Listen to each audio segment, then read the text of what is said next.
Imagine this: your memories, thoughts, and dreams preserved forever. Not in your body, but in a vast, digital network. Could neural uploading be the ultimate cheat code to immortality? Or are we playing with forces we don't fully understand? Stay with us as we uncover the mind-bending truth about neural uploading and what it could mean for the future of humanity. This could redefine life itself. But not everyone sees it as a utopia. Here's where it gets complicated. What happens if your uploaded mind is hacked? Or worse, if someone else controls it? And then there's the question of identity. If your brain is copied and uploaded, is that really you or just a digital clone? Philosophers call this the ship of Theseus problem. If all the parts are replaced, is it still the same ship? Until next time, keep questioning, keep exploring, and keep imagining the impossible. Is the price of immortality worth the potential loss of connection with the real world and the people we love? The dream of digital immortality might still be a long way off, but the science is moving fast. We're already able to map parts of the brain and connect it to machines. Within a few decades, neural uploading could shift from a sci-fi fantasy to reality. But how did we get here? What challenges did we overcome? And more importantly, is this future even worth it? Let's explore the science, the ethics, and the unanswered questions of neural uploading, the key to digital immortality. Neural uploading, or mind uploading, isn't just a technological concept. It's the ultimate question of what makes us human. Imagine scanning every neuron in your brain, your memories, your personality, your dreams, and transferring it to a digital system where it could live forever. But there's another side to this story. What happens if the system hosting your mind crashes? Or worse, what if your consciousness is hacked, manipulated, or erased? Scientists define it as the intricate dance of 86 billion neurons in your brain. The theory is that if we can map and replicate this dance, we can recreate you in a digital form. This isn't just sci-fi anymore. The field of connectomics is working to map the human brain in unprecedented detail. Companies like Neuralink are already creating brain-computer interfaces that let us interact with machines using thought alone. The question isn't if it's possible, but whether we're ready for the consequences. Will we rise to the occasion and shape this technology with responsibility? Or will we rush into a future we can't control? If neural uploading becomes possible, your consciousness could live in a digital paradise. You could explore virtual worlds, interact with loved ones who've uploaded, or even design your own reality. Cut to visuals of digital avatars transforming the environment around them. But it's not just about immortality. Imagine solving humanity's biggest challenges as superintelligent digital beings. The possibilities are endless, but so are the questions. What do you think? Would you upload your mind to live forever? Or would you choose to stay human? Is immortality worth the cost? Or does it take away something precious about living? Drop your thoughts in the comments below. I want to hear your thoughts. And don't forget to like this video if it made you think differently about life and death. Neural uploading could blur the lines between life, death, and freedom. But should humanity cross this line at all? While we're far from making this a reality, progress is accelerating. Brain-computer interfaces are advancing every year, and scientists are working on mapping entire brains at microscopic levels. Some experts predict neural uploading could be possible by the end of this century. But what if that perfect world comes at a cost? Could the price of immortality be the very essence of our humanity?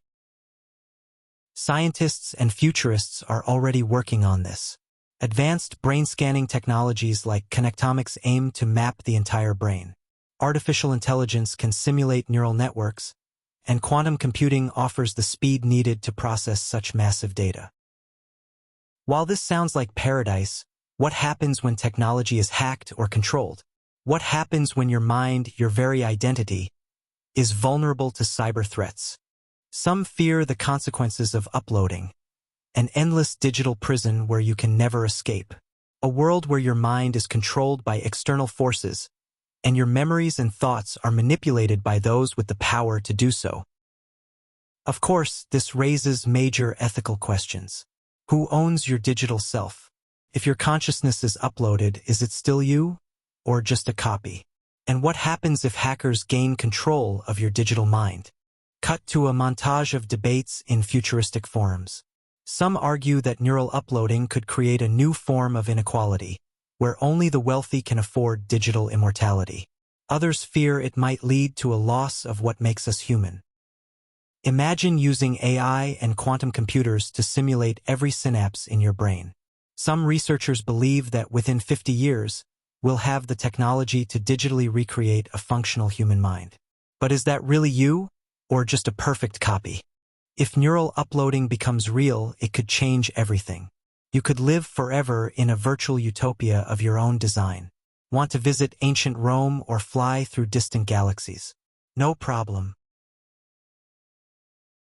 Would that digital version truly be you, or just a copy? And does it even matter if your loved ones believe you're still there? Today, scientists are taking the first steps toward this dream. Advanced imaging technologies like connectomics aim to map the brain in microscopic detail, down to every connection between your neurons. At its core, neural uploading is the idea of transferring your consciousness, your mind, into a digital format. But what exactly is consciousness? Is it just the electrical signals in our brain, or something more profound? The idea of uploading consciousness is no longer a question of if, it's a question of when. If this works, the possibilities are endless. Imagine living in a custom-designed digital paradise. Want to explore alien worlds, relive your happiest moments, or learn every language instantly?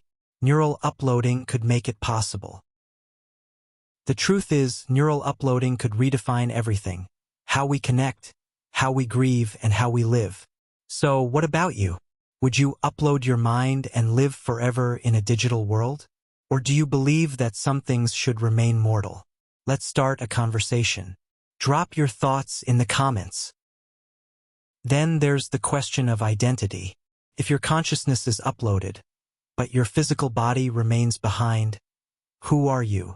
And what happens if multiple copies of your mind exist? Are they all equally you?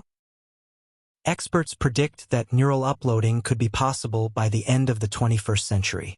But there's still a long way to go. We need breakthroughs in neuroscience, AI, and ethics before this becomes a reality. Whether you see it as a dream or a nightmare, one thing is clear: neural uploading challenges everything we know about life, death, and identity. Some fear that this technology could deepen inequality, where only the rich could afford digital immortality, leaving the rest of us behind. Should an uploaded consciousness have the same rights as a biological human? And what if governments or corporations control who gets to upload, or even force people into it? Companies like Neuralink are making strides in brain-machine interfaces, while researchers at MIT are developing tools to decode brain signals in real time. These are the first steps toward understanding and recreating consciousness. What if you could live forever, not in a physical body, but as a digital being? Imagine a world where death is no longer the end, and your consciousness exists in an infinite virtual reality. Neural uploading might sound like science fiction, but today, we're diving into the science that could turn this fantasy into reality.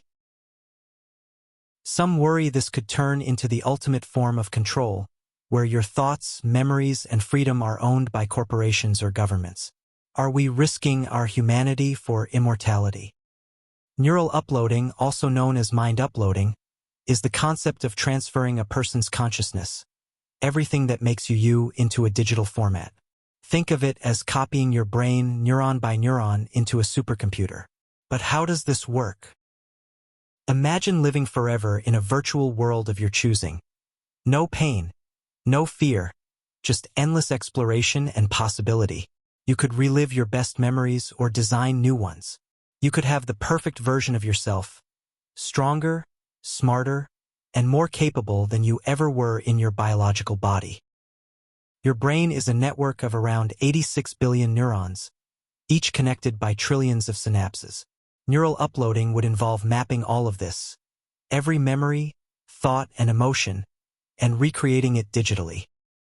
Whether it takes 50 years or 500, neural uploading challenges us to rethink everything we know about being human. Now it's your turn. Would you upload your mind to live forever? Or do you think it's a step too far? Let us know in the comments below. If you enjoyed exploring this mind-bending future, smash that like button, subscribe to the Shift Space for more thought-provoking content, and share this video with someone who loves sci-fi and tech. Who knows? This might just spark a revolution in how we think about life itself. Ethical dilemmas like this aren't just theoretical. Imagine being able to resurrect loved ones digitally. Would it bring closure or create a new kind of heartbreak? Some experts believe neural uploading could become a reality by the end of this century. But the journey isn't just about science. It's about answering the biggest questions humanity has ever faced. What is life? What is death? And how do we define forever? Is it worth the risk? If your consciousness is uploaded, could it still be truly you? Or is the uploaded version just a digital copy, without the essence of your real self? If we can upload our minds, should we? Ethical questions surround the potential for immortality. What happens if only the rich can afford digital immortality? Would society become divided between the immortals and the rest of us?